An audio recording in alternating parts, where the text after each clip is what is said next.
Hey, what's up? JM here, and just wanted to give a quick update about my progress. Today is the 23rd day of my Xtreme Fat Loss Diet, and I had that, if you've watched my other videos, I had that 1 week where it was my daughter's birthday, and my parents were in town and stuff, and so I couldn't work out as much as I wanted to, and I had to veer from the diet a little bit. I mean, I didn't veer off a lot, but I had to veer off a little bit, and so I only lost a couple pounds that week. But I weighed in this morning. I just did my high intensity interval training for today. Did about 35 minutes, and then did about a 10 or 12 minute core routine, working my lower abs, my obliques especially. But anyway, so I weighed in this morning because it's the middle of the week. I've been weighing in a couple times a week just to sort of have some numbers to update with, and I was under 210 pounds. I started this thing 3.5 weeks ago, and I was over 228 pounds. I was like 228.3, and today I was 209.5 pounds. So, I mean, I've lost almost 20 pounds so far. I think I'll probably drop another pound and a half in the next pound, maybe 2 pounds in the next 2 days. So, my goal was to get under 205, so that would have been about a slightly over 23 pound drop.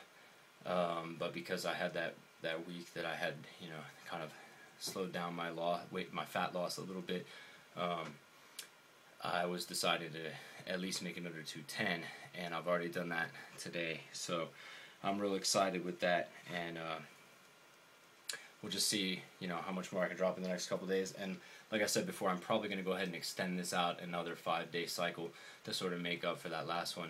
But I'm going to modify it a little bit. Instead of having a shake day, go ahead and eat some foods for 3 of the meals. Just, to fit in more with my family routine and stuff. My wife's, eating separately from me and from her and my daughter has been sort of annoying for her, and so I want to sort of try to incorporate it into our family dynamic a little bit more. But I think I shouldn't have a problem doing that while still sticking to the macronutrient content. So anyway, so I'll put out another update, and I know I promised to put an update out about my little fast twitch micro sets, and I'm gonna do that. I just haven't got around to actually making the video. I'll do that today later on when I do one of my sets in a few hours. So anyway, I will put up that video, so please check back. Now I'll see you guys later. Take it easy. Oh, one thing I wanted to talk about real quick. Working out, you need to warm up and you need to stretch, especially if you're doing your high intensity, your metabolic conditioning, whatever you want to call it, your metabolic cardio, metabolic conditioning, metabolic resistance, anything like that, anything where you're getting your heart rate up real high.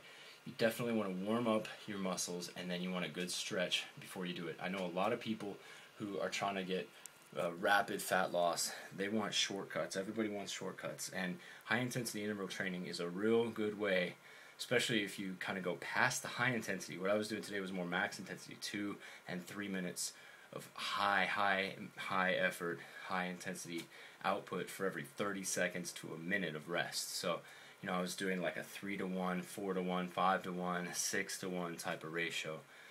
It's definitely important when you're doing this kind of work. You need to warm up your muscles real good. I mean, I did 10, almost 12 minutes of warm up, and then 4 or 5 minutes of stretch. It was about 15 minutes of warm up and stretch combined, and then about 15, 20 minutes of real max output, max intensity, cardio-centric body weight workout.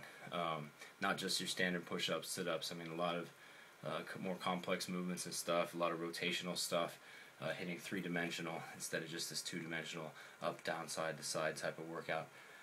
Anyway, and then I had another 5 minutes of stretch, cool down stretch at the end. So, it's important. Everyone wants to maximize their results, and people will often skip that warm-up and skip that stretch. It is so crucial.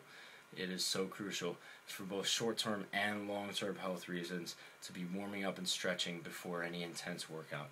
And I cannot stress that enough. I know you want to maximize it. I know you want to do like 45 minutes of high intensity killer workout, but your workouts are going to suffer, and overall your joints are going to suffer, your muscles are going to suffer. So don't skip your warm up. Warm up well. Warm up at a high pace, high intensity, and then slow it down with a stretch of several minutes, and then just get right into your, high intensity, max intensity workouts. And I mean, that's all I have to say. Just don't skip that, man. Please do not skip that. Anyway, take it easy.